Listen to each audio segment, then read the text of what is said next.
Hello, and welcome to the History of Rome. Episode 57, Germanicus.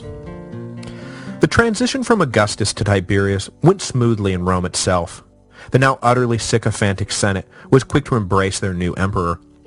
But beyond the capital, out on the frontiers, the death of Augustus led to immediate unrest in a far more important body than the increasingly irrelevant Senate, the legions. It was not so much that the death of the princeps incited revolutionary spirits, so much as a few rabble-rousing common soldiers saw an opportunity to agitate for better conditions and make sure that certain promises made to them by Augustus were not ignored by Tiberius. The new emperor needed to secure the goodwill of the armies if he wanted to rule, right? So why not push him a little early in the game and threaten to crash his new regime into the ground if he didn't give them what they wanted? The mutinies of 14 AD would be a key early test of Tiberius's rule. Would he reveal himself to be nothing more than a cheap imitation of Augustus, or would he be able to rule in his own right? There were more than a few who did not believe that the imperial regime would be able to survive beyond Augustus, that the dead princeps possessed a singular quality that allowed him to rule unopposed. Once he was gone, the regime would collapse and the republic would be restored. But Tiberius proved to be stronger and much more capable than anyone had given him credit for, and the opposition to the regime proved thinner and weaker than most people had hoped. Tacitus notes that the transition was eased by the sheer length of Augustan rule. After 44 years in power, only the very old had a clear memory of what it was like to live before the Caesars took over. For the middle-aged and the young, it was perfectly natural to be ruled by a single man, whoever he turned out to be. Life was pretty good. The empire was prosperous, the civil wars were over. What was the big deal? There was still a Senate, it still had responsibilities, there were still consuls and proconsuls and aediles and tribunes. Everything was basically the same, except that in the end, the buck stopped somewhere in the imperial palace. And who wants that responsibility anyway? It would be years into the Tiberian regime before the Romans really got a taste of the dark side of absolute power. But by then, it was way too late. For his part, Tiberius tried to follow in the savvy footsteps of Augustus and make sure at first not to rub his power in anyone's face.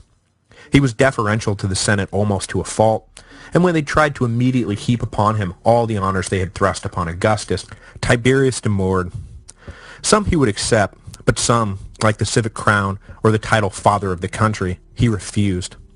He was interested in power, yes, but was perfectly willing to give the Senate a greater share in the governance of the country, if only to take some of the responsibility off of his plate. When they kept refusing to show some initiative and instead kept waiting for him to tell them what to do, Tiberius complained that the Senate was full of men fit to be slaves. The once great body had descended into an impotent social club for rich old men.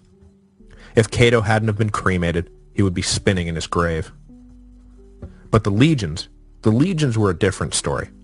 They were not so quick to roll over for their new master. The first mutiny of 14 AD took place in Pannonia, where a few legions rose up against their officers and took control of the camps. The men then began looting the countryside for anything of value while they waited for some kind of reaction from Rome. When word came of the mutiny, Tiberius acted quickly and ordered his son Drusus to go take control of the situation. He didn't want to go himself, as it would set a bad precedent that all it took to get the new emperor to come around was a little insubordination. Tiberius wanted the men to understand that it was beneath his dignity to personally address such trivial issues like insubordinate foot soldiers. But he also wanted to signal that he took the mutiny seriously and that he was not simply going to blow off the demands from his army, which was, after all, critical to his remaining in power. So he split the difference and sent Drusus. Accompanying the emperor's son were two cohorts of Praetorian Guard, led by a man who was to act as Drusus' advisor on the trip, and who will play a major role in our next episode, Lucius Sejanus. When Drusus arrived, the men were in a sorry state of disrepair, and while they accepted Drusus into camp, they were not thrilled to see him rather than his father. Drusus promised to do his best to meet the soldiers' demands, mostly centered around reducing the service time from 20 years down to 16, but that he would also have to consult with Tiberius before any final decisions could be made. The leaders of the mutiny accused Drusus of playing the same good cop, bad cop routine with them that Tiberius and Augustus used to play, with Tiberius now playing the bad rather than the good cop. Drusus swore this wasn't the case, but the incensed troops drove him from the dais anyway. That night, though, Drusus sent allies into the camps to speak one-on-one with the soldiers. What did they think the final outcome of all this was going to be? That somehow the leaders of the mutiny were going to be made generals and put in line for the throne? That attacking the son of the emperor was going to make Tiberius more likely to give in to their demands? By morning, Tiberius had sowed enough doubt with the men that they were ready to let go their treason. He promised the soldiers unconditional pardons and the right to present their case to Tiberius if they returned control of the camps to their officers and produced the leaders of the mutiny for trial. The soldiers, having thought through the likely penalty for keeping up the revolt, immediately complied. The first test of Tiberius's reign ended in success for the new emperor, thanks to the savvy diplomacy of his son. But immediately after the situation in Pannonia was settled, a similar mutiny broke out on the banks of the lower Rhine. A few of the legions stationed there revolted against their officers and drove them out of the camp, following the lead of their brothers down in Pannonia. This time, it was Germanicus who hastened to the crisis. Germanicus was the biological grandnephew of Augustus and the biological nephew of Tiberius, and by legal adoption was now the grandson of the old emperor and the son of the new one. He had just arrived in Gaul to take on the command assigned to him by the Senate after the passing of Augustus, when news of the revolt came, and he quickly made his way to the mutinous camps. Germanicus took after his father, Tiberius's brother Drusus. He was popular, easygoing, a natural leader, and an accomplished soldier, an all-around Roman dreamboat. If you ladies out there want to get a look at the young hunk, there is a picture of a sculpture of Germanicus posted along with this week's episode, taken by the History of Rome's Belgian correspondent Justin, who recently took a visit to the British Museum and was kind enough to send along an album's worth of pictures, which I'm sure you'll see pop up now and again as we move forward. I also want to mention that back on the Teutoburg Forest episode, there are now some pictures posted of a reenactment of the battle, taken a few years ago by chief reenactment correspondent Carolyn, who was good enough to send them along. Awesome stuff, so go check it out. Being as popular as he was with the men, at first the troops tried to convince Germanicus to join them, that if he wanted to seize the throne from Tiberius, they would be more than happy to help him. But Germanicus was indignant at the very suggestion, and promised to kill himself before joining in their treason. Chastened, the men simply ticked off their grievances, which again centered around earlier retirement and more pay for the soldiers who still owed service time. Germanicus, unlike Drusus, went ahead and granted their request unilaterally, rather than waiting for final word from Tiberius. He left the camps pacified and thought that that was the end of it, but the troops soon learned that a delegation from the Senate was on the way. Fearing that the delegation would cancel the promises of Germanicus, the troops again mutinied, and when the senatorial party arrived, the delegates were attacked. Germanicus hurried back to the scene and shamed the men for shooting first and asking questions later. How did they know what the plans of the delegation were? The men from Rome hadn't even been given a chance to speak. Having talked them down from the ledge once again, Germanicus decided it was best to immediately follow through on the promise of dismissal for those who had served more than 16 years. He paid them what discharge bonuses he could out of his own pocket and sent them to Raetia for settlement. Usually, discharged soldiers settle in the provinces where they served, but Germanicus wanted to make sure that these particular disgruntled troops were put out of everyone's sight and out of everyone's mind. He also went through the ranks of the men one by one with their officers and expelled identified troublemakers from the army. With the men once again pacified, Germanicus began to make plans for a long-term solution to the unrest. The problem, he decided, was inactivity. When soldiers aren't fighting, the officers have to come up with some way to keep them occupied, and that usually amounted to day after day of dull manual labor. Bored and disgruntled soldiers become mutinous soldiers very quickly. Germanicus resolved to give the legions on the Rhine something to do. Back in Rome, Tiberius did not like the reports he was getting from the region.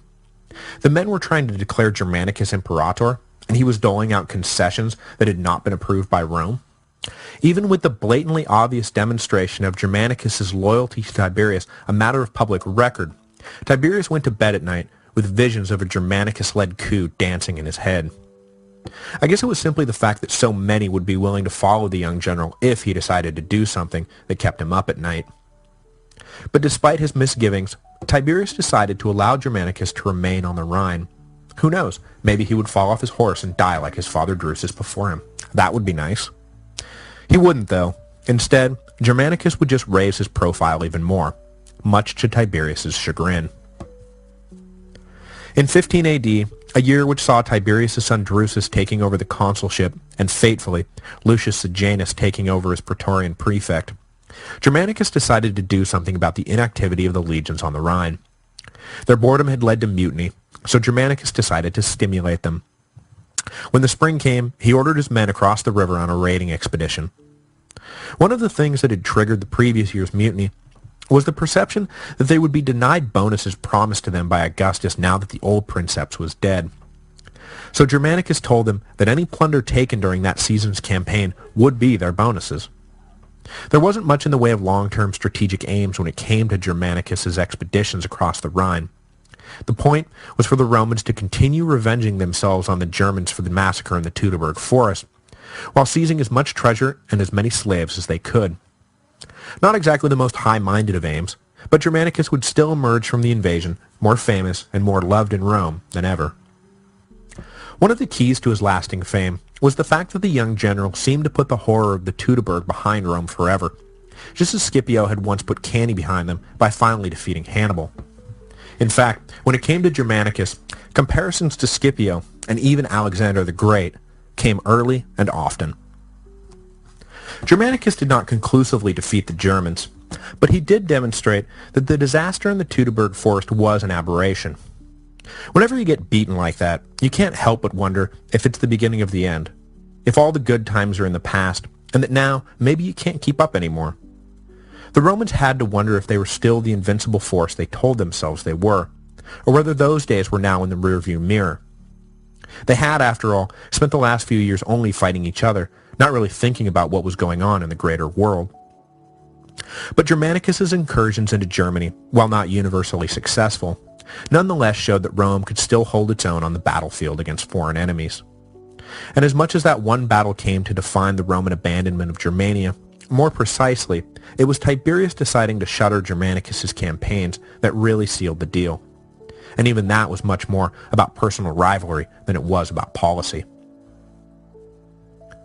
At the time, Germania was politically divided into coastal tribes who were friendly to Rome, the powerful tribes in Bohemia who remained neutral, and the fiercely anti-Roman confederation forged by Arminius in the central part of the country.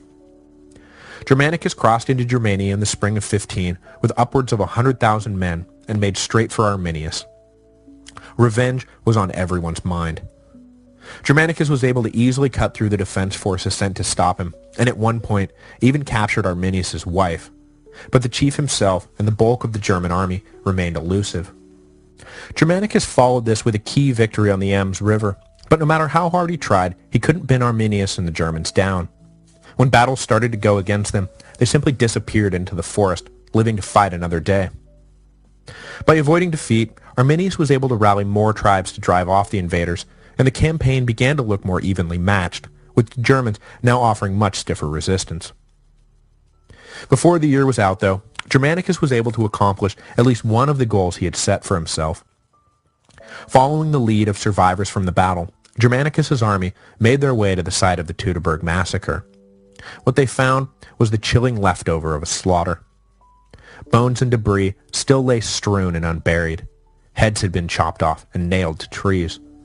The evidence of the religious sacrifices the Germans had turned captured officers into also remained, and the survivors who were present attested to the roasting alive of prisoners. Germanicus ordered the remains buried and a funeral mound built to honor the dead. This solemn duty performed, Germanicus pointed his army once again toward Arminius and attacked. But the German leader was able to lure his Roman foes into a trap. He led them into a swampy area and left the Romans with nothing but a thin strip of dry land to work with. But despite the terrible terrain, the legions were able to fortify a defensive position. Against his better judgment, Arminius decided to follow the advice of his more aggressive uncle and ordered an assault on the Roman position. Though the Romans would always struggle against the elements in Germania, when they were behind a wall and dealing with a frontal assault, well, they had been there before. So instead of annihilating a second Roman army, and probably making himself as famous as Hannibal to boot, Arminius was forced to retreat after suffering massive casualties. Germanicus led his men out of the swamp and back across the Rhine for the winter. The next year saw Germanicus only more determined than ever to crush Arminius. The Romans tracked the German leader to the Weser River. An initial battle erupted when the Romans attempted to cross. Arminius swooped in and tried to prevent the crossing, but his men were unable to hold the Roman tide back, though heavy casualties did force Germanicus to withdraw further up the river once he was on the far side. The Germans pursued, and a second battle broke out. In this encounter, Arminius was injured, but he managed to escape uncaptured. The final confrontation took place further downstream, past the site of the original crossing.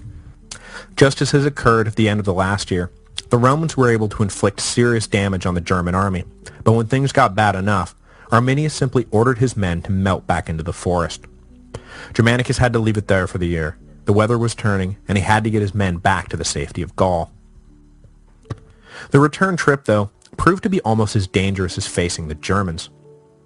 Germanicus decided that the quickest route would be to ferry his men downriver and sail around to Gaul by way of the North Sea, preferring it to slogging through the marshlands back to Gaul. But a storm kicked up as the fleet hit the open water and drove them against the rocks. But rather than this debacle tarnishing his image, the incident actually served to boost Germanicus' popularity even more, as stories of the young general risking his life to drag survivors of the shipwrecks ashore filtered down to Rome. Tiberius, settling into his first years as emperor, watched all of this with a combination of anger and fear. He had had every intention of keeping Rome permanently on the west bank of the Rhine, and here was Germanicus flagrantly invading Germania season after season. But not only did the young man's incursions rub Tiberius the wrong way policy-wise, it also rubbed him the wrong way personally. Never socially at ease or a particularly popular man, Tiberius chafed as the people cheered for Germanicus. It wouldn't do to simply cancel the invasions because, after all, Germanicus' victories ultimately reflected well on the imperial regime. But if this went on much longer, would the people call for the dour Tiberius to be replaced by the bright and chipper Germanicus? The troops along the Rhine had already tried it once, after all. Always slightly paranoid and carrying a mighty chip on his shoulder, Tiberius didn't like where any of this was headed. So he decided to use the occasion of Germanicus' success on the far side of the Rhine to promote his adopted son. Hopefully, promote him high enough that he could be kept out of trouble, be watched, and perhaps disposed of. So Germanicus was recalled to Rome. When he entered the city, Tiberius awarded him the first triumph the city had seen in almost 40 years. Augustus had basically done away with the practice. Displayed along with his other spoils were two prizes that caused the people to shower even more love on Germanicus. Two of the 3 legionary standards lost by Varus had been found and retaken during the previous year's campaigns. But once his day in the sun came to an end, Germanicus was dismayed to learn that he would not be headed back to the Rhine. Instead, Tiberius told him, he would be given at-large proconsular authority over the eastern provinces. After all, Germanicus was destined to succeed him. It wouldn't do to have him risking his life fighting savages. No, it was time to grow more acquainted with the routine of empire. It wasn't as glamorous, but it was more important. Reluctantly, Germanicus accepted the promotion and packed his wife Agrippina and their children, including young Gaius, the future infamous Emperor Caligula, and their daughter Agrippina the younger, who would one day be the wife of Claudius and the mother of Nero. But Tiberius had no intention of letting Germanicus have his way with things in the east. The point of the promotion was to marginalize Germanicus, not, actually promote him. So Tiberius appointed a close confidant named Gnaeus Calpurnius Piso to the governorship of Syria. While all we have to go on is supposition and accusations, the word on the street is that Piso, at a minimum, was appointed specifically to stymie any initiatives embarked upon by Germanicus, and at a maximum, Piso was said to have engineered, at Tiberius' order, the young heir apparent's death. From 17 to 19 AD, Germanicus lived and worked in the east, settling local disputes, doling out justice, and doing some good old-fashioned sightseeing, including taking in the ruins of Troy. Along the way, he clashed time and again with Piso, who seemed determined to undermine him at every turn, almost as if that was the whole reason he had been appointed governor. Germanicus would order Piso to send troops to Armenia, and Piso would refuse. He would make staff appointments in the army and find them canceled by Piso. After his fateful trip to Egypt, which I'll get to in a second, Germanicus returned to Antioch and discovered that Piso had been busy undoing every decision he had ever made about provincial administration. There was no love lost between the two, and any time they were in the same room, the air was chilly and the threats were veiled. Until the trip to Egypt, though, there was no indication that Piso or Tiberius had anything more sinister in mind than making Germanicus' life miserable. But when word got back to Tiberius that Germanicus was in Egypt, the emperor's attitude seems to have taken a murderous turn. The thing about Egypt was that it was probably the most important province in the whole empire. Its wealth bankrolled the imperial regime, and its ample grain supplies fed the people of Rome. From the moment he seized the country from Antony and Cleopatra, Augustus knew that Egypt was the key to the whole game. As long as the province was administered personally by the emperor, no ambitious rival could touch the regime. So Augustus had declared Egypt to be the personal property of the emperor. Any Roman of rank who wished to enter the territory had to receive the express written consent of the emperor before doing so. But Germanicus had ignored this protocol and simply headed on down.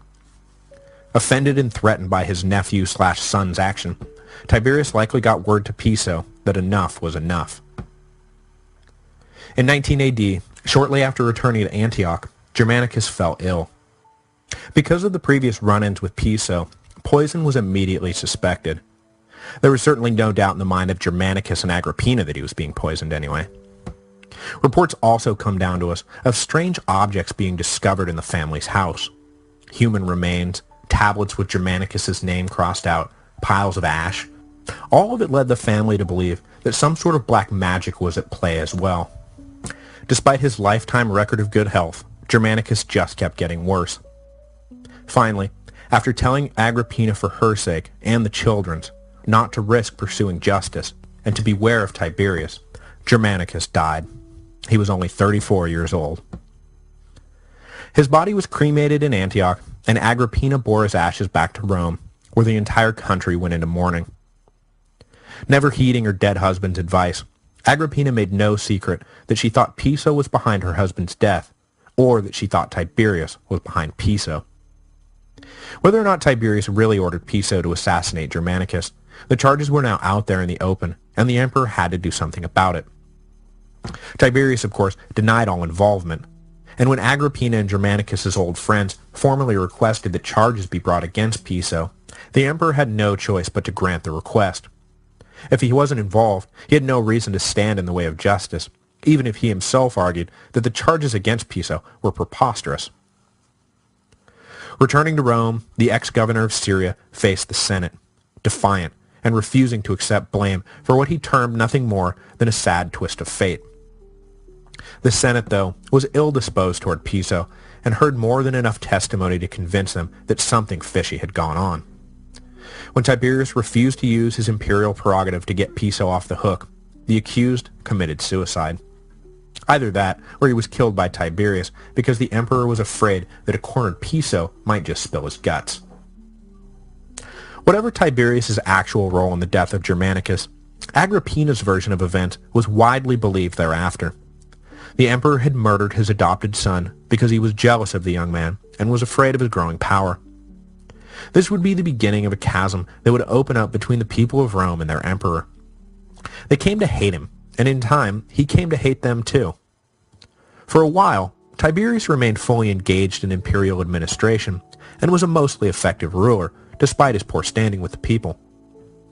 Next week, though, Tiberius will go off the deep end and wind up abandoning Rome completely, literally leaving Rome forever, never to return. Hated by the people, smothered by his mother, and grieving the sudden death of his son Drusus, Tiberius will withdraw from public life and leave the day-to-day operation of Rome to his trusty lieutenant Sejanus. An ironic choice, as it was Sejanus who had murdered Drusus in the first place.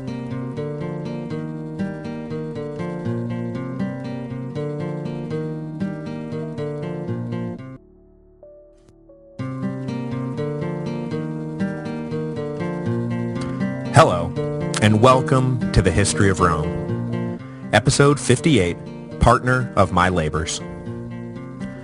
Last week, We follow the aborted career of Germanicus, who died under mysterious circumstances in 19 AD. Whether the charges were true or not, Tiberius was widely believed to have played a role in the death of the popular young prince, and the emperor's popularity with the people suffered as a result. Never personable to begin with, Tiberius did not enjoy the kind of respect Augustus had garnered so naturally.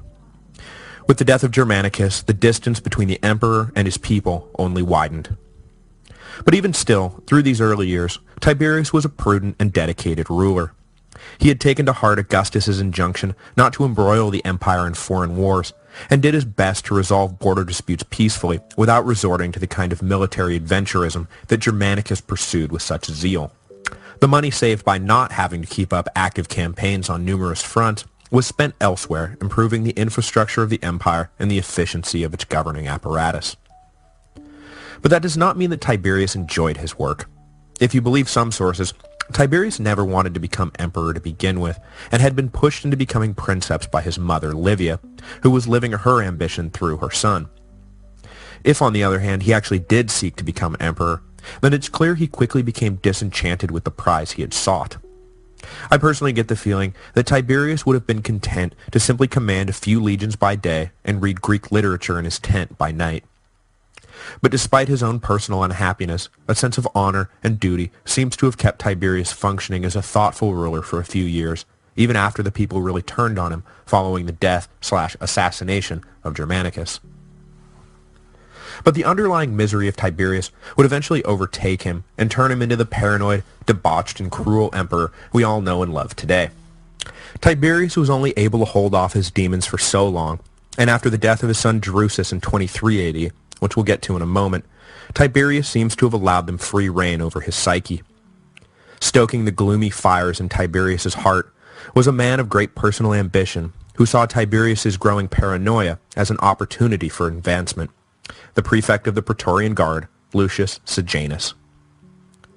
Before we get too far into the drama of the 20 ADs, though, we should probably take a moment to understand what the Praetorian Guard was at this point, and how Sejanus was able to leverage his role as their captain into a position of power that for a few years probably exceeded that of Tiberius himself.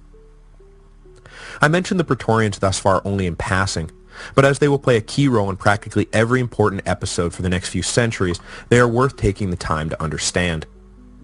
The Guard had existed in various incarnations going back to the 200s BC, and was generally understood to be little more than an elite cohort of soldiers who served as bodyguards for a general. The name Praetorian is derived from the Latin word praetorium, which was the name for the general's tent within a legionary camp, around which these elite soldiers would be stationed. During the civil wars, the major figures involved all had cohorts of Praetorian guards serving them, but it wasn't until Octavian emerged triumphant that a single, quote, Praetorian Guard emerged as a formal institution within the state. During the reign of Augustus, the Guard were stationed in and around Rome and were used as a combination police force, intelligence service, and, of course, bodyguard for the imperial family. Augustus set their number at 9 cohorts of 500 men each, which he later upped to 1,000. But, conscious of appearances, he did not station them at a central base within Rome. Instead, he scattered the men in lodgings throughout Italy. Augustus wanted their presence known and felt, but not so much so that it put lie to his claims of republican legitimacy. So at any given time, only 3 cohorts would be on active duty in the capital itself. During the Augustan period, the Praetorian was a fairly benign force, but once Augustus was dead, the Guard seems to have grown aware of the power it could easily possess if it simply pushed a little. Tiberius really gave them a glimpse of the apple when he decided to eschew Augustus's policy of keeping the troops scattered and instead lodged them in a single barrack just outside of Rome. At the same time, he upped their ranks by 3 more cohorts, bringing their total to some 12,000 men. Tiberius also let slip the policy of keeping 2 prefects at all times in charge of the Guard, mimicking the pattern of the consulship, which had for so long prevented power from accumulating in the hands of one man. The first man to serve as sole prefect, the aforementioned Sejanus, had a ruthless Machiavellian personality, and from this point on, the Praetorian became a political force as well as a military one. Ostensibly, the Guard relied upon the emperor for their status, and as such, should remain perfectly loyal to him. But in practice, Tiberius and all of his successors found that it was far more the other way around. The emperor relied upon the praetorian for his position. As such, the guard began to wield something of a de facto veto over state affairs. Because what was the emperor going to do? Cross them? They guarded the imperial family while they slept. For the next few hundred years, the Praetorian Guard would sit fat and comfortable in roomy barracks with their double pay and lax discipline and dare anyone to challenge them. Anytime they took a dislike to a sitting emperor, they would simply assassinate or depose him and elevate a man they thought would treat them better.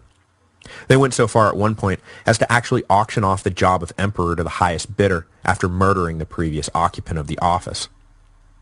This model of using the monopoly they held on the use of force within Rome to maintain their own status and push their own agenda was invented by Lucius Sejanus, a man who, at his height, was arguably the most powerful man in the empire. Sejanus was born into the equestrian class, the socioeconomic level just beneath that of the senatorial class. His family was connected to the regime by his grandfather's marriage to Maecenas' sister, but they were by no means in the upper echelon of Roman society. Sejanus' father caught the eye of Augustus while the former was still a young man, and he was brought into the Praetorian Guard and eventually made one of its two prefects. After Augustus died, young Sejanus was appointed to serve as his father's colleague, but critically, when the elder man was appointed to serve as governor of Egypt, an appointment which speaks volumes about the trust Tiberius had in this particular family, Sejanus was left as the sole prefect, and Tiberius appointed no colleague to serve with him. It seems that right away, Sejanus was a slave to ambition, and immediately set his sights on elevating himself above the ceiling placed on him by his equestrian status. And for years, Tiberius was content to allow Sejanus' ambition to flourish. Now, what exactly Sejanus was ultimately aiming for has been a topic of great debate over the years. Numerous ancient sources claim that he had his sights set squarely on making himself emperor, but the modern consensus is that he was looking to be named regent for one of Tiberius' young heirs once Tiberius himself was dead. But of course, when Sejanus began to scheme after attaining sole control of the Praetorian Guard in 15 AD, there was one giant obstacle in his way: Tiberius' son Drusus. With Drusus the obvious heir to the throne, there was no room for Sejanus at the top, as young Drusus was not young enough to require an overbearing regent to rule in his name. Now you might be saying, okay, well, we're about to see that Sejanus was able to do a pretty good job worming his way into Tiberius' favor. Why not just keep on keeping on and be the power behind the throne of the eventual emperor Drusus as well? The answer is that Drusus hated Sejanus. He found the manipulative prefect absolutely despicable, and Sejanus in turn hated Drusus, even more so after the hot-tempered heir had actually hit him during one of their frequent arguments. If Drusus did become emperor, Sejanus would probably be lucky if he was simply removed from office. Exile would not be out of the question, nor would forced suicide, nor execution. I think it's safe to say that nothing would have been more disastrous to the life and career of Lucius Sejanus than the ascension of Emperor Drusus. While he was wondering how to get around Drusus, Sejanus was also thinking about how to get around the fact that he was merely an equestrian and had likely risen as high as his status would ever permit. Finally, the prefect hit upon an answer that would take care of both of his problems simultaneously, an elegant, if sinister, little solution.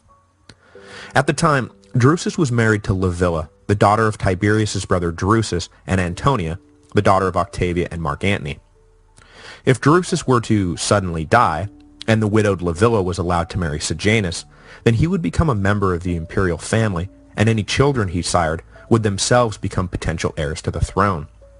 So he set about seducing Livilla, in the hopes that she would not only welcome him as her husband, but also that she might help him eliminate Drusus. Luckily for Sejanus, Livilla was more than open to cheating on her persistently absentee husband. Once the affair got going, it did not take much for Sejanus to convince Livilla that Drusus was a hindrance to them both. If Drusus were eliminated, Sejanus would whisper in her ear, then they could be together in the open. Sejanus would be in a much more powerful position politically, and together they might eventually rule the empire. Clearly, Livilla had no great love for Drusus because in 23 AD, she agreed to secretly administer poison to her unsuspecting husband. Apparently, she and Sejanus did such a good job that no one ever suspected that Drusus' sudden illness and death was the result of foul play. it would be years before the truth came out. Tacitus marks the death of Drusus as the turning point in Tiberius's reign. The emperor had shared a consulship with his son in 21 AD and was in the process of transferring a great deal of administrative authority to Drusus at the time of the young man's death. Tiberius had failed to get the Senate to help him with his increasingly unwelcome burdens of office, and had ever since viewed Drusus as the answer to his unhappiness. When Drusus died, Tiberius suffered the blow not just as a father who had lost a son, but also as a prisoner who had been denied parole. Now, a faction of ancient historians, led by Suetonius, report that Tiberius cared very little for his son and actually cut short the customary mourning period and returned to work because he had nothing really to mourn at all. But I am more convinced by Tacitus that the death was a personal and professional disaster for Tiberius, given everything else we know about the emperor and the fact that Suetonius, wonderful writer that he is, tends to traffic in unflattering gossip. The murder of Drusus was a crime that remained hidden for close to a decade, and for that stretch, things went almost completely according to plan for Sejanus. Tiberius, who was still looking for someone to help him govern, turned to his willing prefect for support and found Sejanus' administrative skills and general cunning to be a valuable resource. The emperor began to rely on him more and more to actually run the empire.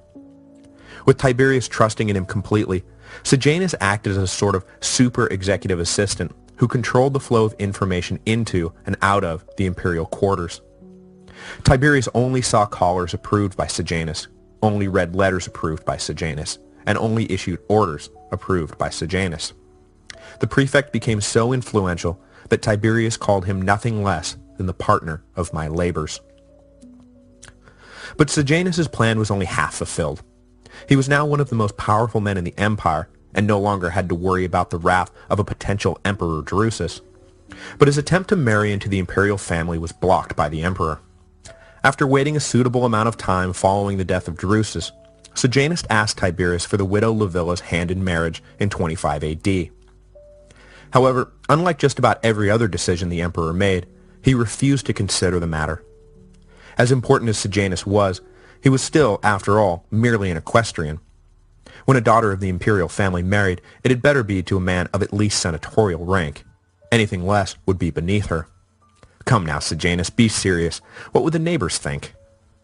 Afraid that pressing the issue would cause him to lose favor, Sejanus was forced to swallow his pride and drop the matter.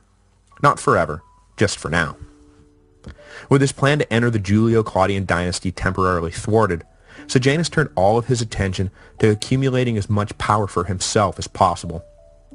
To this end, he decided to lean hard on Tiberius's natural paranoia and drive a physical as well as psychological wedge between Tiberius and the people of Rome. Ever since the death of Germanicus, Agrippina and her allies in the Julian wing of the Julio-Claudian dynasty made no secret of the fact that they blamed Tiberius for Germanicus's death. Sejanus decided to play up the threat they might pose to Tiberius and began trumping up treason charges against various high-ranking officials allied with Agrippina. It was all political theater, of course, acted out for an audience of one. Already inclined to believe that everyone was out to get him, when Sejanus began showing him evidence that they really were all out to get him, Tiberius withdrew even further from the public realm. He began holing up in Campania on extended vacations that kept him out of Rome for longer and longer periods of time with each passing year. Pretty soon, living in the bubble created by Sejanus, Rome began to loom in Tiberius's imagination as a mortally dangerous city packed with treacherous vipers and hostile mobs. In 26 AD, he decided to retreat to his villa on the island of Capri and leave Rome to its own devices. No one knew it at the time, but when he left the city that year, it would be the last time Tiberius would actually set foot in Rome. He would constantly send word that he was coming back soon, that he would be there any day, but excuses always delayed travel, and he just never got around to it. The truth is that Tiberius was probably terrified of returning to the city, convinced as he was that as soon as he did, the mobs would riot and tear him limb from limb. For the last 11 years of his reign, Tiberius ruled in absentia from Capri. His man on the ground, of course, was Sejanus, who promised to look after Tiberius's interests in Rome until it was safe for the emperor to return. Now, there is a loose variable in all of this that I have thus far neglected to mention, who kept Sejanus' power from becoming complete at this point, and who also may have played a part in Tiberius' second and final self-imposed exile, his mother Livia, now known as the Augusta. During the early years of Tiberius' reign, there seems to have been a cordial, if distant, relationship between mother and son. She did not lack for valuable advice, and there is no denying that she was a fierce advocate for her son's interests. But she also exuded a sort of omnipresence that began to wear on Tiberius. There was no end to the snide gossip that Tiberius had been placed on the throne by his mother, and it was she who really pulled the strings of power. Tiberius struggled to become his own man, and tried to only consult with his mother when absolutely necessary. He wanted to demonstrate that he ruled in his own right, but the Augusta had her own base of support, and there would always be those who saw Tiberius as a necessary figurehead in patriarchal Rome, and that in fact the empire was actually being ruled by its first empress. Though he gave as much latitude to his mother as he felt he could, there were times when the two butted heads publicly. Sometimes she got her way, and sometimes he got his way, but Tiberius seemed unable to escape the perception that when he got his way, it was because the Augusta had relented to a petulant child, and when she got her way, it was because, well, she was the real power in Rome. Tiberius just could not win. And of course, the Augusta did little to disabuse anyone of the notion that all of it wasn't true. Almost all the ancient sources agree that when Tiberius withdrew from Rome in 26 AD, it was at least in part to get away from his overbearing mother. The depth of the enmity toward her that had grown in Tiberius by the end is amply demonstrated by the fact that when she finally died in 29 AD, he claimed that he was too busy with work to return to Rome for her funeral. But as I've said, the Augusta was a fierce advocate for her son. Whether it was in pursuit of her own interests or not, when it came to Tiberius, she was always on the watch for potential dangers to his regime. Thus, when Sejanus wormed his way into the emperor's confidence and began his de facto rule of Rome when Tiberius retired to Capri, he was prevented from wielding absolute control over the empire because the Augusta had her own direct lines of communication to her son that Sejanus was unable to block. The prefect was smart enough not to cross the Augusta, so though he was poised to completely dominate the empire, he wasn't quite there yet. Eventually, Sejanus planned to eliminate anyone who threatened his rise, but a good number of those threats sat in the Augusta's sphere of influence. It would be monumentally stupid to stir up that hornet's nest when he didn't have to. He had plans, lots of plans, but as long as the Augusta was alive, he would have to sit on them. So when, in 29, the Augusta finally passed away, Sejanus put on a public face of mourning, but inside was ecstatic. He could now, finally, make his move. One of those main centers of opposition to him that Sejanus wanted to quickly destroy had grown up around Agrippina. Luckily, eliminating her would not ruffle any imperial feathers, as Tiberius himself hated her and wanted her out of the picture. Not only was she still beating the "Tiberius killed my husband" drum, but she also actively promoted her own sons as the true heirs to the imperial throne. Augustus had wanted Germanicus to follow Tiberius, she said, so it was only logical that Germanicus' sons stand as the rightful heirs. It was Augustus' will that the Julians return to power and not allow Rome to be ruled by, gag me with a spoon, a succession of Claudians, or that snake in the grass Sejanus. Acting nothing like the good little Roman woman, Agrippina very publicly inserted herself into politics and gathered around her family something of an opposition party to the standing regime. Her distrust of the emperor was so great that at a dinner party one night, he offered her some fruit and she refused to eat it, convinced that he was trying to poison her. Tiberius himself claimed that the entire scene was prearranged to test her loyalty, a test that she failed spectacularly. Agrippina, unwilling as ever to back down, told her supporters that Tiberius had in fact tried to poison her and then concocted the story of a loyalty test after the fact, once she escaped his murderous clutches. When the Augusta died, Sejanus went straight away after Agrippina on the explicit order of Tiberius. Whether the idea of trying Germanicus' family for treason was originally planted in the emperor's head by Sejanus or not, there is no doubt that Tiberius fully supported their persecution. Agrippina and her two eldest sons, Nero Caesar and Drusus Caesar, were tried and convicted on trumped-up charges of attempting to overthrow the regime. The fates of all three were gruesome. The elder son, Nero Caesar, was murdered shortly after the trial, while his brother was left to rot in prison for 4 years before being intentionally starved to death in 33 AD. It is reported that by the end, he was reduced to eating the stuffing from his bedding in a vain attempt to survive. Agrippina herself was exiled to a desolate island, and after enduring years of beatings, she too died in 33 AD, broken and malnourished. The only one of Germanicus' sons to survive was young Gaius, known to all by the nickname Caligula, who was too young to be considered a threat. I wonder if this thoroughly traumatized boy, who just watched his mother and brothers be murdered by his adoptive grandfather, is going to grow up to be a sociopathic monster. Stay tuned, we'll all find out together. But the persecution of Germanicus' family was only the beginning. Rome under Tiberius was already suffering from far more restrictions on individual liberty than it had under the confident and permissive Augustus. Throughout the 20s, Tiberius had begun to elevate every real or perceived slight against the regime to the level of capital T treason. Now, with Sejanus in total control of Tiberius, the cruel paranoia of the aging emperor was given free rein. Where once maybe a few men a year were tried and convicted of treason, now it became a daily event. Treason trials ran continuously, and a bloody purge not seen since the days of the Second Triumvirate overtook the city. With Sejanus overseeing the proceedings, it became clear early that those charged with treason were overwhelmingly personal enemies of the Praetorian prefect. Under the guise of protecting Tiberius, Sejanus was actually killing off his opponents and putting everyone else on notice that they had better not cross him.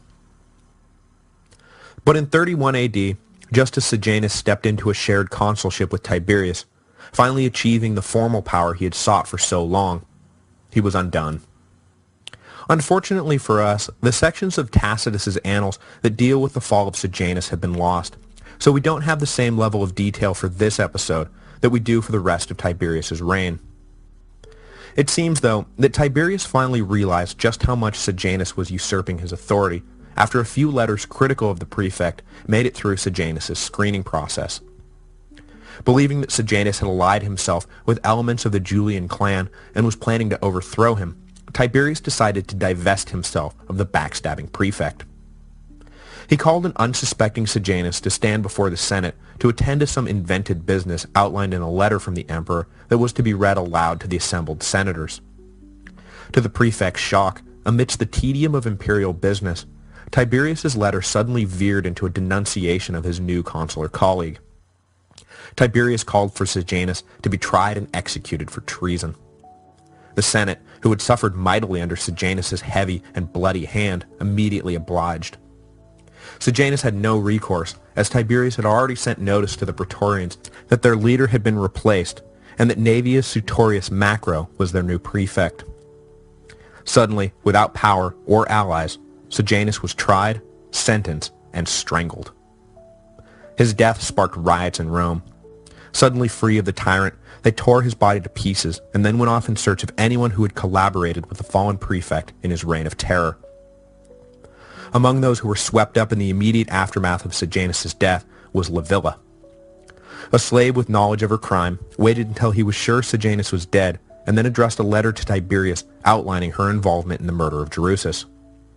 Livilla turned up dead shortly thereafter, and though a definitive account of her death does not exist, the most dramatic account has Tiberius handing Livilla over to her mother Antonia for punishment, whereupon mother locked up daughter and starved her to death. Next week, we will trace the final bloody and debauched years of Tiberius's reign. As so often happens, the purge machine was turned on those who had initiated it, and Tiberius sought to eliminate anyone suspected of ever coming into contact with anyone who had ever considered being a friend of Sejanus. It was a dark time for Rome, and when Tiberius finally died in 37 AD, the people cheered his death. Not only was their hated master dead, but ascending to the throne was the beloved Caligula, son of noble Germanicus. If anyone could put the horrible final years of Tiberius's reign behind them, it was this shining young prince. Yeah, not so much. I will close this week by mentioning around this time, a man claiming to be the Son of God was executed in the far-off province of Judea.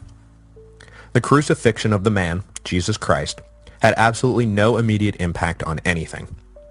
But in just a few years, after a dramatic, revelatory vision on the road to the Syrian city of Damascus, a man by the name of Saul will turn the execution into one of the most important events in world history. Even simply keeping our focus strictly on Roman history, the emergence and spread of Christianity is a huge development. At first, the early Christians will be ruthlessly persecuted by the Romans, who will find themselves baffled by the Christian unwillingness to treat the emperors as divine. But eventually, Christianity will entrench itself as the official religion of the state, and from there, become the dominant religion of the entire Western world.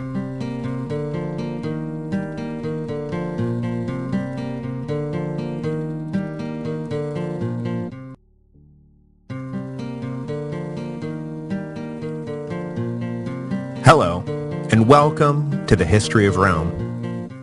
Episode 59, To the Tiber with Tiberius. Tiberius had never been particularly happy with his role as emperor. From the beginning of his reign, he had attempted to dump as much of the drudgery of supreme authority as he could off on other people, first trying to enlist a thoroughly disinterested Senate, then a willing but dead too soon son, before he finally settled on a supposedly hyper-loyal Praetorian prefect named Lucius Sejanus, who proved to have only his own interests at heart. After the fall of Sejanus, though, Tiberius simply stopped looking for a partner to bear his burdens for him. That is not to say that he actually began to embrace the dull responsibilities of office. Quite the contrary. After Sejanus was executed, Tiberius attended to the empire even less than before. Had it not been for the inertia of the imperial bureaucracy, the empire likely would have devolved into another round of chaotic civil wars the minute ambitious men realized that there was no one manning the helm anymore. But the apparatus Augustus had set up turned out to be self-perpetuating enough to survive 6 years of utter neglect by his successor. In his last years, Tiberius was famously obsessed with two things. One, purging Rome of anything resembling a threat to his power, and two, indulging in his own increasingly inappropriate fetishes.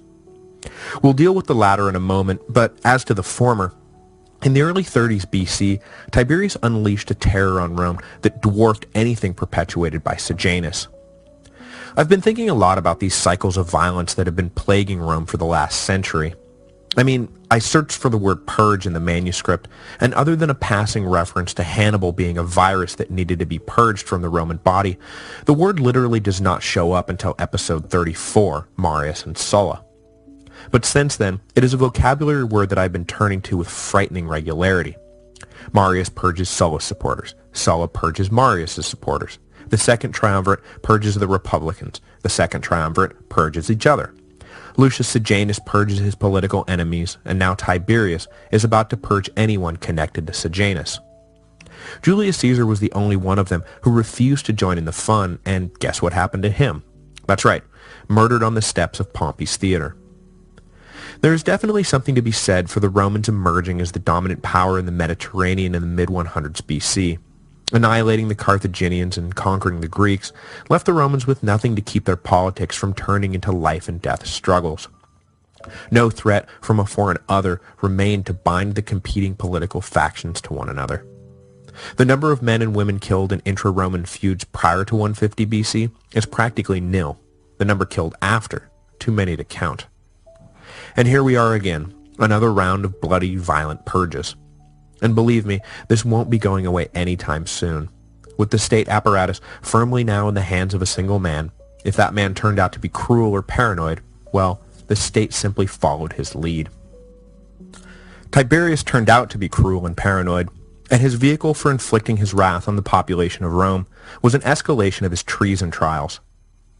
Prescriptions may have been fine for the wild days of yore, but since the beginning of his reign, Tiberius had slowly codified something far more horrific. There is something terrible about being consumed by violent chaos, but I think there is something far more terrifying about being consumed by violent order. After the rise and fall of Sejanus, Tiberius let his perfectly insane, Kafkaesque legal system off its leash and allowed it to consume everyone. Evidence didn't matter, rationality didn't matter. All that mattered was that you had been fingered, or knew someone who had been fingered. I shudder when I think about living under such circumstances. And unfortunately for the people of Rome, there was little they could do about it. As long as the leadership of the Praetorian Guard and the frontier armies were staffed with men loyal to the emperor, there was no fighting back. There was a comment in the thread to last week's episode from listener Mike, wondering where the rest of the legion stood on all of this, and why they didn't push back against the growing power of the Praetorian Guard. The answer is that at the top, the generals appointed to lead the army were men chosen carefully by the emperor, and their loyalty to the regime was their most important qualification for office. Beneath the loyal generals, most of the professional officers in the armies were actually angling themselves for a spot in the Praetorian Guard. They didn't want to push back against the Praetorian Guard's new influence. They wanted to join in the fun. So the civilian population was left at the mercy of the regime. The primary targets of this round of purges were first and foremost families who had connections to Sejanus. The fallen prefect had earned himself many enemies during his rise to power, but he'd also gained many friends as well. With the fall of Sejanus, those friends joined their patron and were themselves accused, tried, and convicted of treason. Some were exiled, others committed suicide, but most, being unable or unwilling to escape the shame of it, were executed. Their property as usual was seized and folded into the imperial treasury. But not content to focus all of his attention on Sejanus' partisans, Tiberius also welcomed the opportunity to persecute senatorial and equestrian families with ties to the Julian clan, who he saw as having opposed his regime from the very beginning. Praetorian spies spread themselves throughout the city, and the slightest slip of the tongue, say, complaining at a party that it sure did stink that your old friend had just committed suicide after being caught up in crazy Tiberius's treason trials, meant that you yourself were about to be caught up in crazy Tiberius's treason trials. Tacitus describes that the trials paid no heed to gender or age.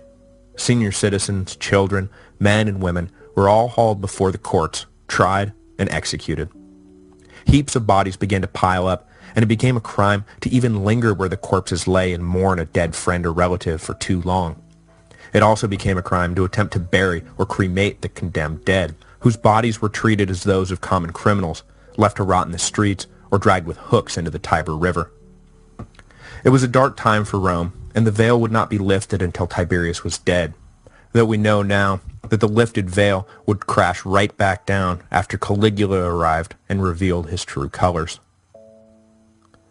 While all this was going on, Tiberius remained on Capri, approving lists of victims, but otherwise leaving the empire to its own devices. So what exactly filled the hours of his day? Well, the stories that have come down to us were mostly written after Tiberius's reputation had taken a nosedive, so it's tough to say where fact ends and slander begins. But let's just say that his inhibitions were no longer a factor in his actions. This is a family podcast, and I once upon a time marked the show as clean within the iTunes library, so I would hate to betray that trust by describing in detail what Tiberius was allegedly up to in the last years of his reign, but I will say that just like the treason trials, gender and age did not matter. And also like the treason trials, his victims wound up murdered, supposedly thrown from the cliffs at his villa on Capri when he grew bored with them or was simply not satisfied any longer. The specifics of his alleged depravities can be found in both Suetonius or Tacitus if you would like a full accounting, but just keep in mind that I think a lot of it is probably exaggeration. The final takeaway from the tales of Tiberius's perversions should be that by the time the second emperor of Rome was dead, the people hated and despised him and were eager to utterly trash his reputation. The only silver lining Romans could see in the horror of Tiberius's final years was that the old man would soon be dead and they would get a chance to start over with a new emperor. It's not like the next man could possibly be as bad as the old bloodthirsty pervert Tiberius. Enter to the stage, please, Gaius Julius Caesar Caligula, the man who would prove that you should never put your trust in the notion that at least it can't get any worse. Because guess what? It can always get worse. Gaius Julius Caesar, the third and youngest son of Germanicus and Agrippina, was born in 12 AD and raised in the legionary camps. It was common practice at the time for a general to take his family with him on assignment, so when Germanicus was put in charge of the legions on the Rhine following the death of Augustus, his wife Agrippina and children, which at this point included 8-year-old Nero, 7-year-old Drusus, and 2-year-old Gaius, went with him. Young Gaius became something of a mascot for the soldiers under Germanicus' command, and the toddler was outfitted with a little army man outfit that he would wear around camp, prompting the soldiers to nickname him Caligula, or Little Boots, after the adorable versions of the sandal boots that the boy would march around in. I should note at this point that while history calls him Caligula, in his time as emperor he was known simply as Gaius. The nickname only came back into use after his death, frequently with ironic derision. When Germanicus was reposted to Syria in 17 AD, the family, now joined by the girls Agrippina the Younger and Drusilla, dutifully followed along, and when Germanicus died 2 years later, the children, including now the infant Julia Livilla, returned to Rome with Agrippina. The next decade would be difficult for Agrippina and her children.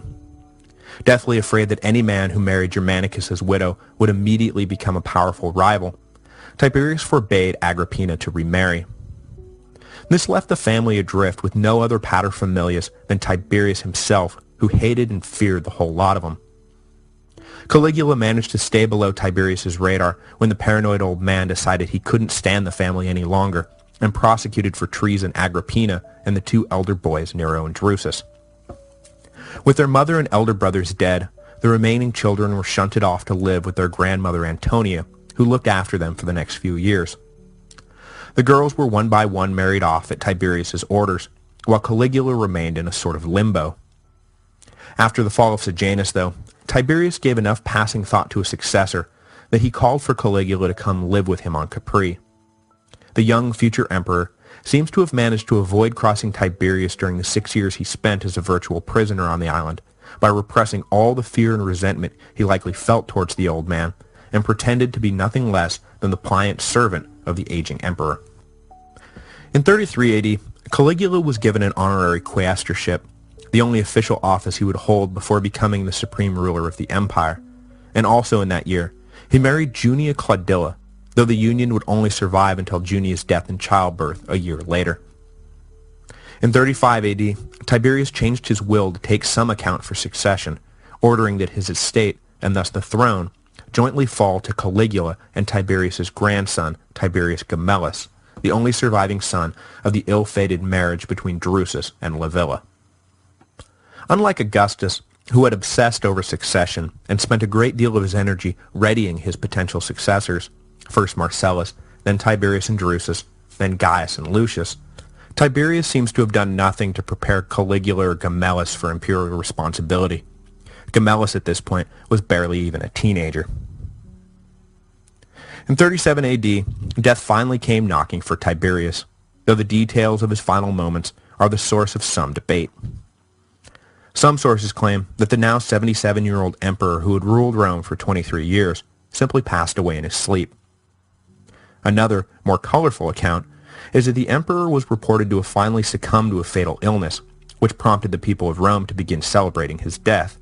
But then another report followed right on the heels of the first, stating that the emperor had actually recovered. Then a third and final report came, stating that the emperor's recovery was a fiction and that he had in fact died. This last report was issued by the Praetorian prefect Naevius Sutorius Macro, who had gone in to confirm for himself the death of the emperor. And by confirm the death of the emperor himself, I of course mean smother with a pillow the weak but fully recovered Tiberius. A third version of the story points to Caligula as the murderer, but since this version was recounted by Caligula himself in an attempt to be seen as the man who finally delivered Rome from his wicked grandfather, I think we can safely dismiss this version. Caligula was also fond of telling people that he used to creep into Tiberius's room at night and stand over the sleeping emperor with a brandished knife, and would refrain from doing what he felt was right, namely murdering the evil Tiberius, only at the behest of the divine Augustus, whose voice commanded him to be patient and let nature take its course. Yeah, Caligula was nuts. However it happened, Tiberius was dead, and the people rejoiced. Such was the depth of their hatred for him, that rather than calling for elaborate funeral arrangements, they simply cried out, "To the Tiber with Tiberius." They wanted to do to him what he had done to them, and treat his body as nothing more than a corpse of a criminal, drag it through the streets of Rome on hooks, and then deposit it unceremoniously into the river. The people did not get their way, though, and a formal funeral and cremation were arranged. But Tiberius was conspicuously not granted the same divine honors the Senate had tripped over itself bestowing upon Augustus. Though Tiberius's will specified that Caligula and Gemellus should jointly rule the empire, Caligula had no interest in sharing power. The shrinking violet mask he had worn for years to avoid Tiberius's wrath was now cast aside. Having likely arranged in advance with Macro that when the day came, the Praetorian prefect would figure prominently in the new regime if the guard declared for Caligula and Caligula alone, Gemellus was immediately locked out of his inheritance when Tiberius died. The young man turned out to be one of the first victims of Caligula's reign, and did not survive the year. First, he was denied his inheritance. Then, he was put under something resembling house arrest. Then, he was executed for allegedly conspiring against the new regime. The boy's unhappy destiny, it seems, was to live as a prisoner of two emperors, before finally being murdered at the tender age of 18, guilty of nothing more than being born into the wrong family at the wrong time. After freezing out Gemellus, Caligula made preparations to give the people of Rome something they had not seen in more than a decade, a personal appearance by their emperor. The imperial house, he announced, was returning from exile. The people were ecstatic at the news, and when Caligula arrived, they lined the roads out to the 20th milepost to greet him. When they saw the new emperor, they shouted at him every pet name they could think of, calling him our prince and our star, and of course, Little Boots. With the handsome 24-year-old son of Germanicus ascending to the throne, it seemed like things were about to change for the better, that it might go back to the way that it had been under Augustus. It was reported that over 150,000 animal sacrifices were made across the empire to celebrate the good news. And at first, Caligula's ascension really was good news. He immediately canceled the treason trials and made a very public show of gathering all the records and evidence that had been gathered by Tiberius's spies and burning it all in a great public bonfire.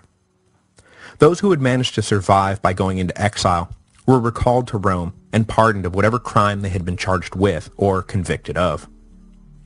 Suetonius even recounts an episode where Caligula went so far as to refuse to even read a report supposedly outlining a plot against him. To explain his decision, the emperor simply said that since no one had any reason to hate him, he didn't have time to read such idle memoranda. And at this point, he was probably more right about that than wrong.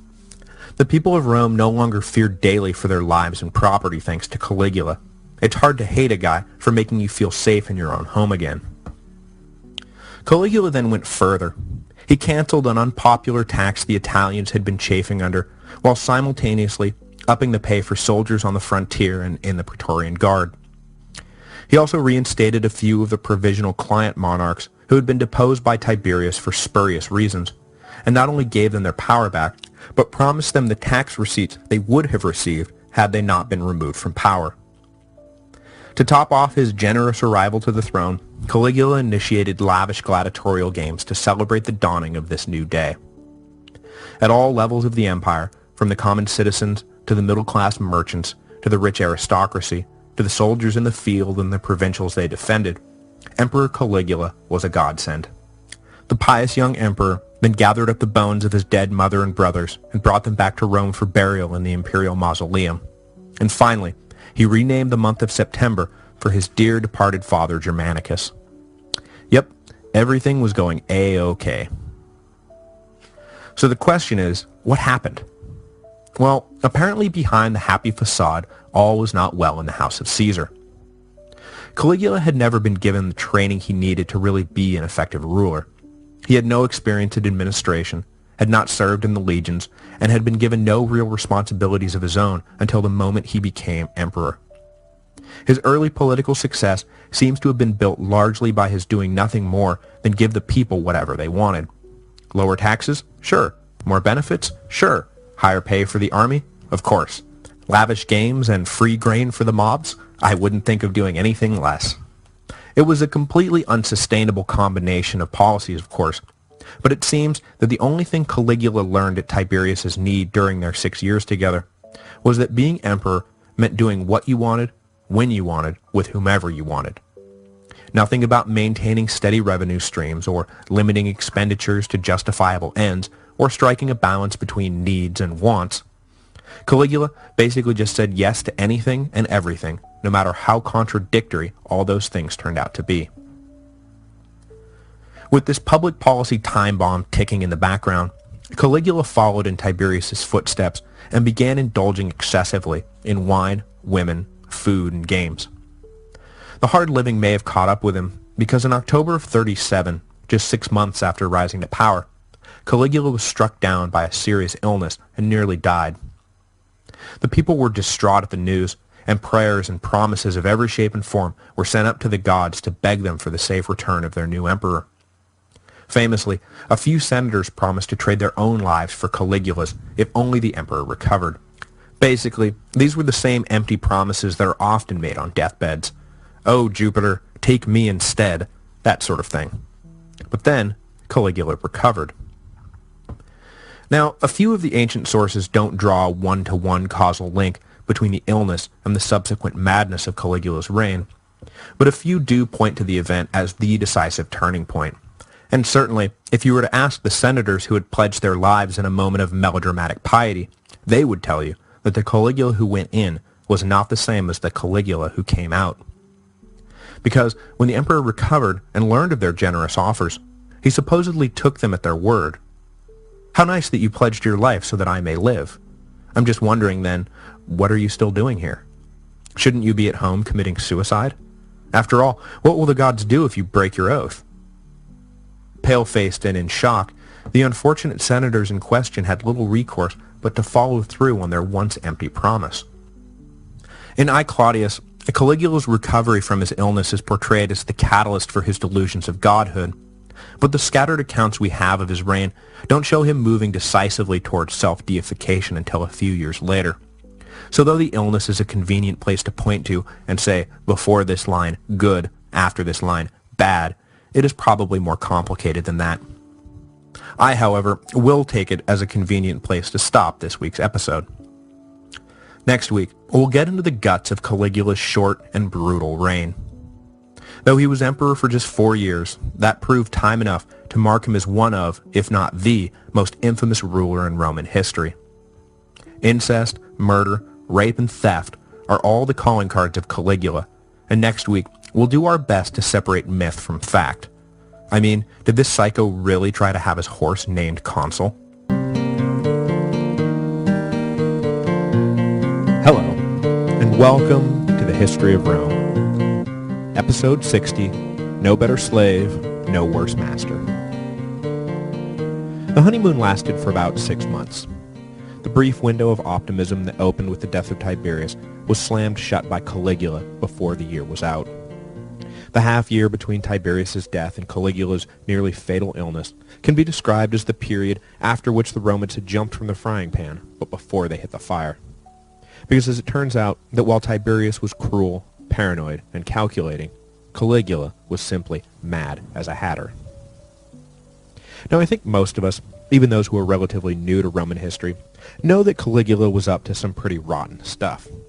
Even people I know who have no interest in history whatsoever generally know, for example, that a pretty disturbing flick called Caligula came out once upon a time, and that the guy had to be pretty messed up for the movie based on his life to gin up so much controversy. Which is true. Incoherent as it is, Caligula the movie does do a pretty good job capturing the essence of the man as portrayed by the ancient historians. But the question is then, how accurate were those ancient historians? Should we really believe every detail that has been handed down to us as objective truth, or should we take some of it with a grain of salt? Unfortunately, we've lost the relevant chapters from Tacitus, who was generally the most reliable source for information on the early imperial period, and we're left with a combination of Suetonius and Cassius Dio, both of whom were writing well after the fact, and the contemporary passing accounts of Philo of Alexandria and Seneca, both of whom have their own individual bones to pick with the mad emperor. In his Sex in the Ancient World, John J. Younger points out that Romans would often use tales of sexual deviancy to emphasize how bad a public official was, the way that we might say that some despised ruler regularly kicks puppies or refuses to call his mother on her birthday. So with everyone agreeing that Caligula had psychological issues and that he was a train wreck of an emperor, it is not surprising that his biography has become packed with deviant sexual activity. The same basic dynamic, by the way, is at play with biographies of Tiberius, and will be at play again when we get to Nero and his alleged Oedipal relationship with his mother Agrippina. So I'm sure that there is a lot that the ancient historians got right about Caligula, but much of it is undoubtedly exaggeration. When Caligula recovered from his illness in late 37, his personality either changed dramatically, or, more likely, who he was simply began to break through the magnificent glow the people had shrouded him in. In the wake of Tiberius, the Romans were quick to project their own needs onto this savior, Caligula. So I think it's quite likely that he was the same man throughout. It's just that nobody was really ready to notice what a crazy cretin he was until the initial honeymoon period was over. I mean, he had been dealt blow after traumatic blow his entire life, and had spent years thoroughly repressed, sucking up to the man who had killed his father, his mother, and his two brothers. So I don't think that Caligula needed anything so dramatic as a near-death experience to go off the deep end. Imperial slaves, who spent more time around the boy than anyone, certainly would have agreed that Caligula needed no illness to become unhinged. Watching him alternate between the pliant and passive servant of Tiberius and the sadistic teenager who relaxed by witnessing the beatings and executions that occurred regularly at the imperial villa on Capri, the slaves reported that concerning Gaius, there was no better slave and no worse master. Now that he was emperor, he was the slave to no man, and it was all no worse master from here on out. So let's jump on into the funhouse of horrors, shall we? We should probably get the most famous rumor about Caligula out of the way early, and that is that he was engaged in incestual relationships with his sisters, Julia Livilla, Agrippina, and particularly his favorite, Drusilla. The charges, like I say, likely spring from the fact that later unhappiness with Caligula led to some serious character assassination. But it's worth noting that the perception of incest was not made up out of whole cloth. It is understandable that Caligula and his sisters, suffering as orphans together, would be closer than your average set of siblings, but Caligula appears to have taken things to an extreme. The emperor, for example, seems to have had an atypical married life. He was married 4 times in his short life, with his first wife dying in childbirth, and his second and third wives coming and going within a matter of months. The constant matrons of Caligula's house then in the early part of his reign were not his wives, but rather his sisters, particularly, like I say, Drusilla. His relationship with Drusilla was so close, in fact, that during his bachelor periods between wives, Caligula eschewed the custom of rotating hostesses for his dinner parties, instead sticking exclusively with Drusilla, in effect saying that she is my wife. However, there is no solid evidence of sexual activity between the two, and coupled with his more general embrace of living godhood, it looks like he may have just been playing out the kind of sister-brother, husband-wife dynamic seen in many Eastern religions. But the very public role Drusilla took on as Caligula's primary female companion makes it a not particularly hard leap to believe that maybe something was going on behind closed doors. Not long before her death, which we'll get to in a moment, Caligula further demanded that she be included in the oaths taken by legionary soldiers when swearing to protect the emperor, again in effect saying that she was to be considered his wife. So while the incest rap may be a bad one, Caligula basically did everything in his power to make it hard for people to believe otherwise. That all being said, the incest charges only dominated the gossip of the early part of Caligula's reign, because in mid-38, Drusilla came down with a fever and died. The grief-stricken Caligula, who did not leave Drusilla's side during the illness, ordered that the entire empire go into mourning upon her death, and thereafter would often swear oaths to the divine Drusilla, whom he inducted into the growing imperial pantheon. Unfortunately for Rome, though, once she was gone, the gloves really came off.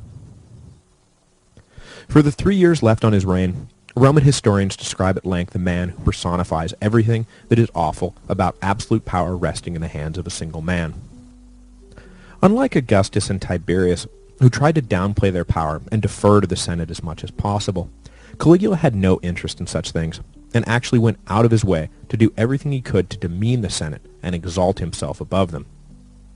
For example, he would force them to run alongside his carriage while it made its way through Rome, and any senator who failed to show up or display the proper amount of enthusiasm were noted by the emperor and then targeted for future humiliations.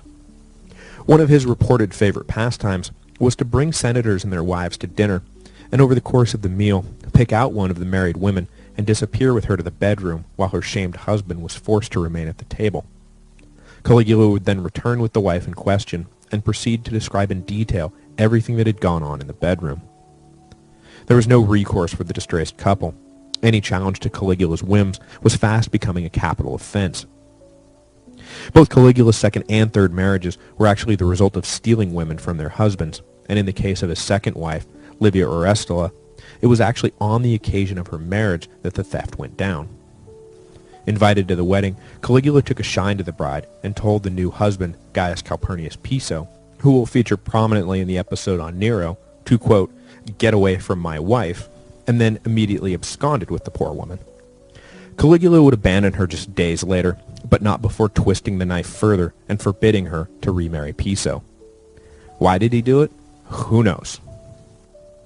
Men and women now lived in perpetual fear that they would say the wrong thing, or do the wrong thing, or do the right thing, but at the wrong time. One young aristocrat was forced to fight as a gladiator simply because he was good-looking and made Caligula jealous. After the man won both of his matches, Caligula had him hauled off in chains and executed. Good times. But the biggest fear was that Caligula would simply covet your estate and confiscate it all after arresting and killing you for no reason. In this, he was indiscriminate. He didn't even bother working up any kind of paranoid fantasy to explain who he was targeting. He would just send agents to your doors one day, and you would be hauled off to court, tried, and exiled or killed. The executions themselves became a hallmark of Caligula's sadism, as he would force parents to come witness the executions of their children. When one man said that he was too sick to attend, Caligula sent around one of his imperial carriages to pick the man up and make sure that he could be there. And when the condemned were killed, they were not simply strangled or hurled from the Tarpeian Rock. No, Caligula was famous for promoting the maxim of death by 1,000 cuts. Major organs were left alone, as the victims were nicked and bled and stabbed over the course of sometimes days. His usual order to the executioners was to make him feel that he is dying. When one man continued to proclaim his innocence as the execution began, Caligula halted the proceedings. Then he ordered the soldiers to cut out the man's tongue so Caligula would be able to enjoy the execution in peace. Charming stuff. The only practical foundation for all of this random cruelty was that Caligula needed money. Lots and lots of money. Tiberius had been, famously, a spendthrift, who in his later life basically vetoed every spending bill he ever saw. He probably took it too far, leaving many worthy projects unfunded, but there is no denying that when he died, the empire was in excellent financial shape. The treasury was well stocked, and revenue was outpacing expenditures. Caligula managed to blow up this financial cushion within 2 years of taking office, leaving the empire and the imperial family massively in debt. Some things he did were decent enough. He finished the Temple of Augustus and built improved ports at Rhegium and on Sicily to facilitate more grain shipments. He also expanded the aqueduct system that was essential for bringing clean water into the city. But mostly, he just blew through the treasury, building huge personal yachts, lavish villas, and a personal chariot racetrack. Caligula's basic motto was, why pay retail when you can pay 10 times retail? At one point, he called for hundreds of ships to line up beside one another in the Gulf of Baiae. Then, he packed them with earth and mortar, turning the whole line into a bridge between the resort at Baiae and the port of Puteoli on the other side of the Gulf. He then rode his horse across the 2-mile expanse. Legend has it that the entire operation was undertaken because Tiberius's astrologer had once remarked that Caligula had no more hope of becoming empire than he did crossing the Gulf of Baiae on horseback. It would make for an almost light-hearted tale, except for the massive expenditures involved and the fact that by pressing all the ships into becoming a bridge, Rome suffered from a grain shortage due to the lack of available freighters. By 39, Caligula's relationship with the Senate and people was shot. The man they had once hailed as their savior had proved himself to be nothing more than an erratic sadist who was bankrupting the empire. Caligula had showed the Senate nothing but disrespect, going so far as to promise to have his favorite horse named Consul because it possessed more intelligence than the whole lot of them put together.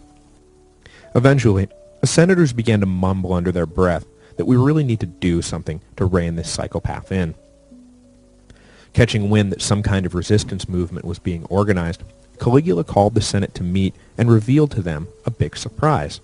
He had made copies of all the treason trial notes that he had allegedly destroyed upon taking office. Suddenly, the treason trials were back up and running.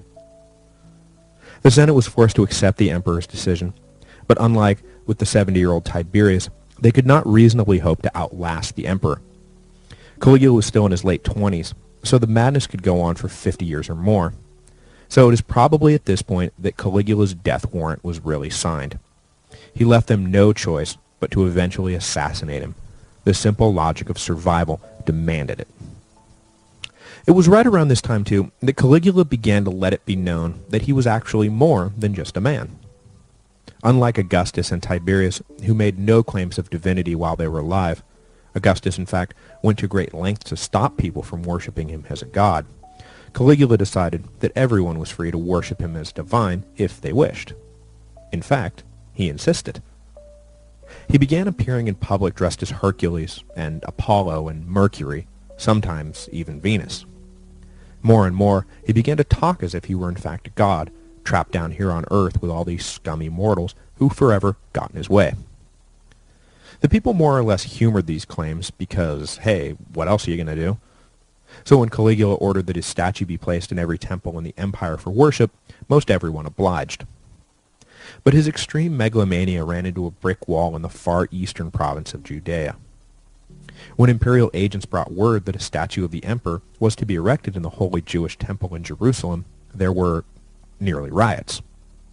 The fiercely monotheistic Jews, who were already pretty angry that they were forced to live under the Roman yoke to begin with, had no intention of allowing some egotistical punk to share the stage with Yahweh.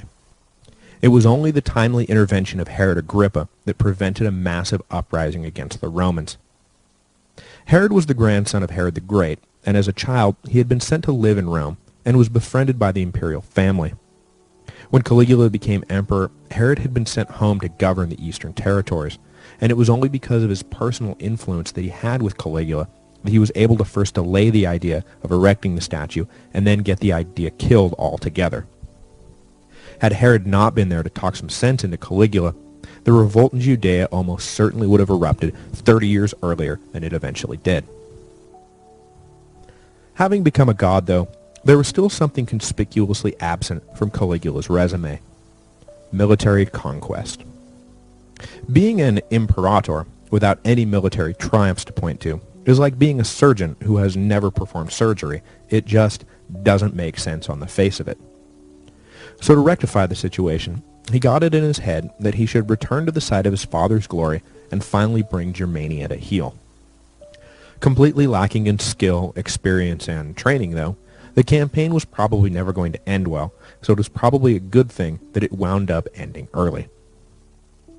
He did lead the legions across the Rhine, but was nervous about penetrating too far into the forests. Not really craving an actual battle, he sent some allied Gauls into the woods dressed as Germans so that he could pretend to charge heroically into their midst when they emerged from the woods at the appointed hour. After this staged episode, he strutted about camp, bragging about his own bravery in contrast to the rest of the men who had milled around when word of the attack came. Then reports arrived that there were really real Germans in the area, at which point Caligula's entourage ran everyone over, getting the emperor back to the Roman side of the Rhine. The whole thing is just cartoonishly pathetic. But while he was out playing soldier, a conspiracy involving a local Roman governor was uncovered that seems to have put the kibosh on the rest of the campaign. The details are unknown, but it was a serious enough plot that his brother-in-law was executed, and his two remaining sisters, Agrippina and Julia Livilla, wound up exiled, suggesting Caligula had been hit fairly close to home. Having accomplished nothing in Germania, Caligula did what any sensible politician would do to save face. He declared victory and left. In 40 AD, the emperor turned his attention to Britannia, that foggy island on the edge of the world. But again, he managed to do little more there than add another bizarre chapter to his already bizarre biography. According to legend, he lined up the legions in battle formation along the banks of the English Channel, even though there was no enemy there to fight. The men waited around expectantly until Caligula's orders finally came down. Go forth and collect all the seashells on the beach and bring them back to Italy as spoils of this great victory over Neptune and the sea. Having won another battle, Caligula returned to Rome and celebrated a dual triumph in honor of his successful campaigns in Germania and Britain. The collected seashells were dutifully displayed as prized treasure. Can someone, anyone, do us all a favor and just knife this guy? Back home, Caligula settled into happy domesticity with his new wife and child. In either 39 or 40, he had begun an affair with a woman named Caesonia that resulted in the birth of a daughter, Julia Drusilla, named for Caligula's late lamented sister. In Caesonia, Caligula finally found a kindred spirit, who he was not related to. Though she was much older than he was, she relished in extravagance, opulence, and had no empathy for anyone whatsoever. She was, in short, a perfect match for the mad emperor. They seemed to be perfectly happy with one another, though Caligula would often remind her in a doting sort of way that he could slit her throat whenever he wanted. But the good times were not to last. Caligula may have thought that he was a god, and that he could do whatever he wanted, whenever he wanted, to whomever he wanted, but that did not mean that people were going to like it. It was only a matter of time before what went around came around, and in early 41 AD, it came back around. There was a member of the Praetorian Guard by the name of Cassius Caria who had had enough. Caligula would often single the man out and mock him for his effeminacy and allude to a genitalia-related injury Caria had suffered while on campaign. After being humiliated time and time again, the angry Praetorian Guardsmen began to whisper with members of the Senate who were looking for any opportunity to off this psychotic brat of an emperor. Caria agreed to be the man on the inside and brought two others in as formal accomplices. The plot was hatched with the tacit approval of the Praetorian prefect, who was himself under investigation for treason and thus needed to get rid of Caligula before Caligula got rid of him. In January of 41 AD, after Caligula was done addressing a troupe of actors for an upcoming theatrical performance, Caria and the two accomplices cornered the emperor and stabbed him to death. Caligula was 28 years old and had ruled Rome for just shy of 4 years. The assassins then quickly made their way to the imperial family's chambers and killed Caesonia and the infant Drusilla. There could be no blood heir to Caligula left alive. With the emperor dead, the big question was what came next. Caria himself seems to have been under the impression that by killing the emperor, it might give the Senate a chance to step into the power vacuum and return Rome to its republican roots. But that was, of course, a pipe dream. The Praetorian Guard as a whole did not share their comrades' idealism. As it turned out, Caria and the other assassins were unable to get to Uncle Claudius before the rest of the guard hustled the stammering fool into the safety of their camp. According to legend, Claudius was hiding behind a curtain when they found him, but that is most likely a later dramatic flourish.